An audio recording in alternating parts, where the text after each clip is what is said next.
Welcome to All Nature Connected, a podcast created by the Forest Bathing Institute, where we explore all nature-connected topics, including nature and health, nature-inspired lifestyle, nature connection and forest bathing, nature preservation, and eco-awareness.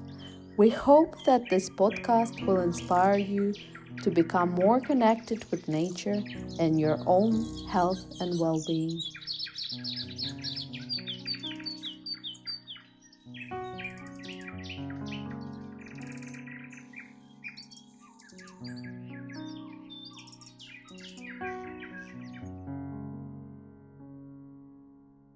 Hello, everybody, and welcome back to the All Nature Connected podcast with TFBI, the Forest Bathing Institute. And today we have our special guest, Amanda Christie. How are you, Amanda? I'm good, thank you. Thanks for the invitation. Yeah, thanks for being here. So Amanda is a Module One teacher on our Forest Bathing Plus guide course. And today we're going to be talking a bit about that, as well as her other projects and her other work. So firstly, I'd love to know what led you to be a teacher of Module One for the Forest Bathing Institute. Interesting question. Actually, it was Olga that invited me on one of the first teaching sessions to teach a session on the module, and she gave me the opportunity to choose which session I would teach. And I decided that because I had a mindfulness practice, I'd focus on teaching mindfulness. It was really kind of the first time that I was teaching a group of adults online doing kind of mindfulness, and I surprised myself by enjoying myself thoroughly teaching that part of it. And as the sessions have actually developed, I found myself teaching more and more of the module, but currently I kind of focus on the first day, which concentrates on mindfulness and meditation. Amazing. And we know that you're in your third year of your master's degree in mindfulness for health and well-being. So how does that help you to be a Module One teacher? Well, firstly, it's really enabled me to explore my interest in mindfulness and meditation. And it's given me what I would say courage and confidence to know what I'm talking about when I'm teaching. And it's actually contributed to my own practice tremendously. For the first year in the Masters, we had to do what we call like a body scan every day for a year, and do a written reflective piece on that. And I learned an awful lot from doing a body scan every day for a year. And that has kind of really influenced both my practice and my teaching. And also what I find that I'm able to do is to bring what I'm learning on my master's to the module. So for example, 2 modules that I've done are on the brain and science related to mindfulness. So I'm able to kind of refer to any research papers or studies that I found out about at the master's course. And also the module I did was on a Buddhist background, which really helped me to get a better understanding of where mindfulness has evolved from. And as I've been exposed to a wealth of literature and studies, I am happy to share those with participants if they have a particular interest in a particular aspect of mindfulness and meditation. So it's really kind of brought a richness to what I teach on the module.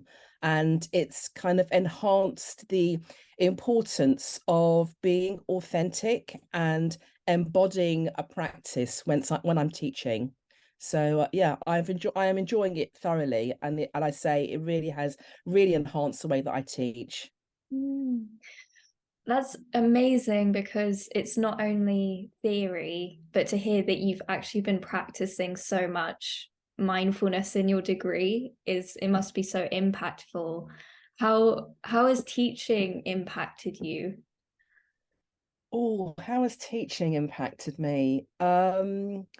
I guess again, it's given me confidence around what I'm teaching and how I'm teaching.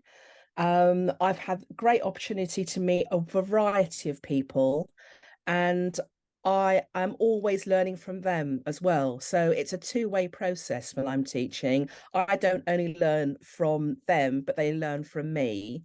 And the way that it influences my teaching is that I can be more flexible in terms of how I will deliver something.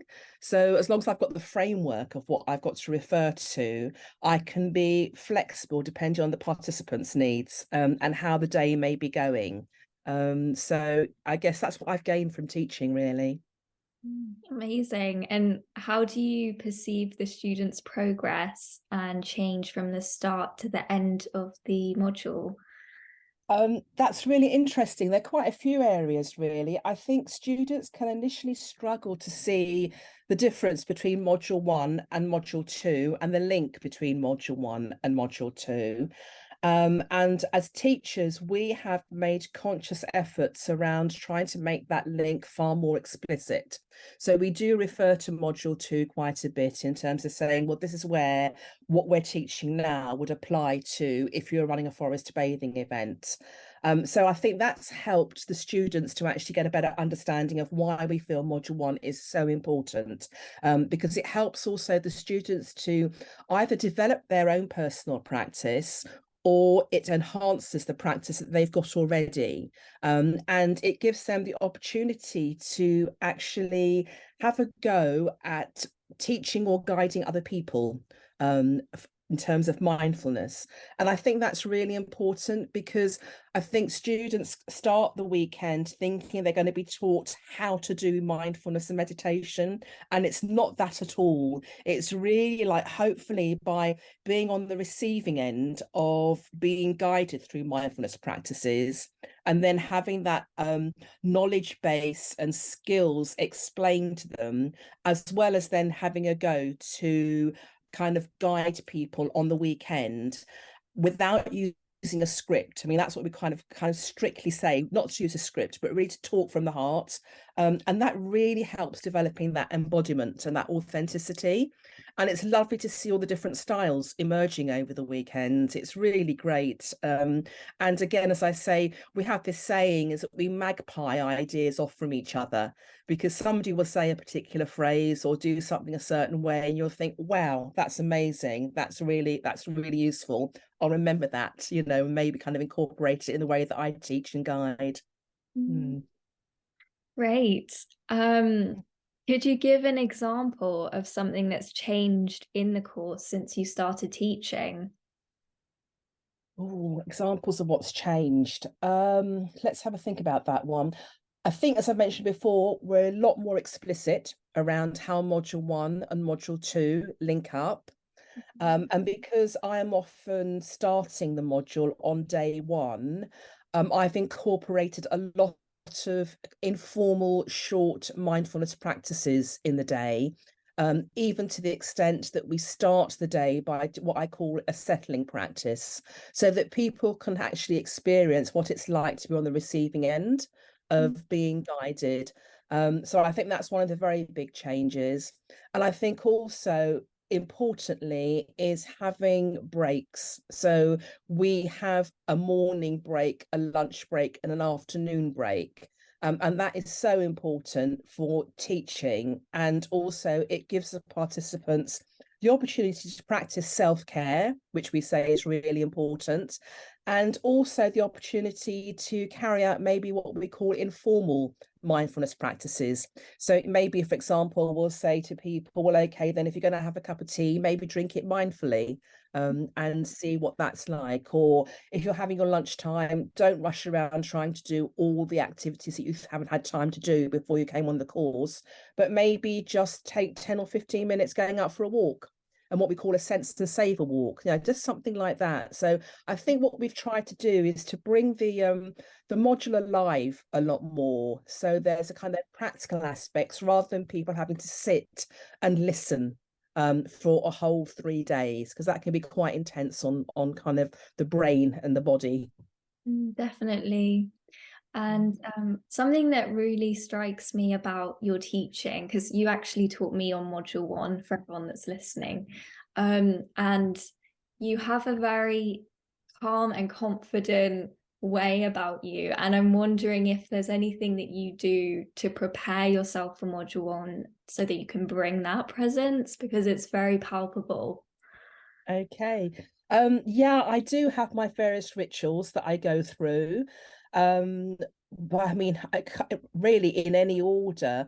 First of all, I'll look at the timetable and see what the day is running, how the day is going to be running, and just check there aren't any major changes. I'll also read what applicants have written in their application form, so I begin to start getting a sense of what they're bringing to the session. I will always get up early on the day of training and make sure my environment is really sorted for me. So even I will have my flowers and my candles around. So it's like a lovely environment for me. If I'm teaching from home and there are other people at home, I'll put big notices up and say that I'm teaching, do not disturb. And kind of most importantly, I do a practice before I start the training. Every if I'm doing it every day, I will do a practice, you know, every day before I start training. And then when I start the training, I will do a settling practice with the group. So we're settling together, really. And I begin to also set intentions for myself about what do I want to be able to experience maybe over that time that I'm teaching. And I consistently check in with myself as well. So I can see that as I've had a mindfulness practice for about, oh, how many years, maybe 9 or 10 years now, I have embodied it.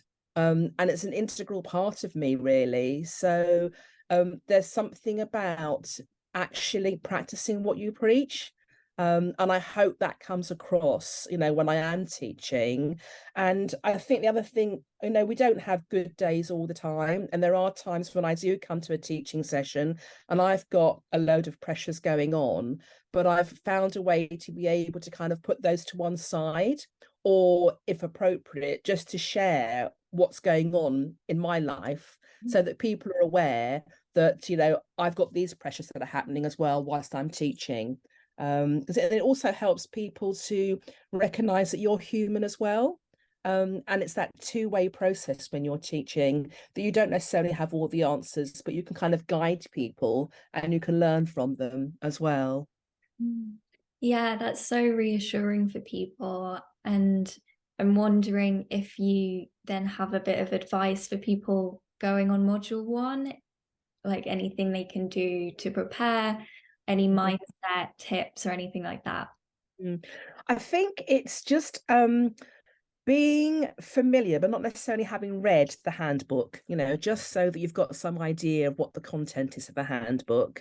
Not to worry if you can't find the information in the handbook while you're being taught over the 3 days, because you can always refer back to that.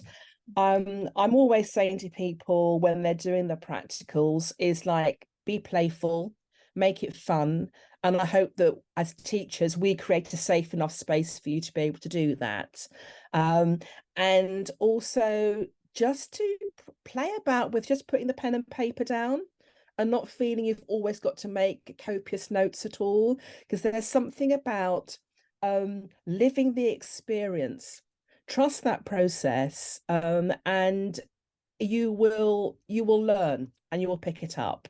And we all take it at different paces as well, so not to feel that you need to have got it all sorted out by the end of the weekend.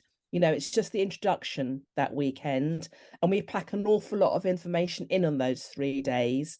And I think people can sometimes feel overwhelmed during some parts of the weekend, and we will remind people about that as well. And just to notice how you are over the weekend, and look after yourselves, which is really important as well. Yeah, but don't feel that you've got to run before you can walk. That's what's really important. Yeah, true. Okay, so I'm wondering, what other work do you do relating to mindfulness? Oh, I think, as I said, I think, you know, mindfulness is like as an integral part of me. So I work as a speech and language therapist with children and families and educational staff. So I am very aware that I'm always bringing a mindful approach to the work that I carry out there. And with some of the children and young adults that I'm working with, I may actually be doing specific mindfulness practices with them if I feel that it's appropriate, especially if there are those who are managing anxieties and concerns, and are not really in touch with their bodies and what their bodies may be showing them in terms of their emotions and feelings. I also do introductory kind of forest bathing sessions for various organizations, taster sessions, because sometimes with the kind of population that I work with, sometimes 3 hours is just too much, and it has to be a shorter length of time so that they can experience it and also kind of hopefully have what I would call a good experience for their first time, so they're more likely to come again in that way. And I am also trained to run the Mindfulness-Based Stress Reduction course, which is an 8-week course on teaching mindfulness. And I'm hoping to kind of co-teach my next one, possibly kind of as of mid-September this year. So I run those things as well. So, you know, it really, mindfulness meditation kind of like touches all aspects of my life. And it's something that keeps me sane. And also it kind of enhances the work that I do in whatever I may be doing. Brilliant. And where can we find any links or even social media? Right. I'm not brilliant on IT and social media, but I suppose if you want to find out a bit more information about myself, I have a website, which is www.art-connect.co.uk. And there's some information there about the things that I do. Or if you want to get hold of me, you can always get hold of me at Amanda@artoftalking, all one word, .co.uk. Brilliant. Okay. Thank you, Amanda.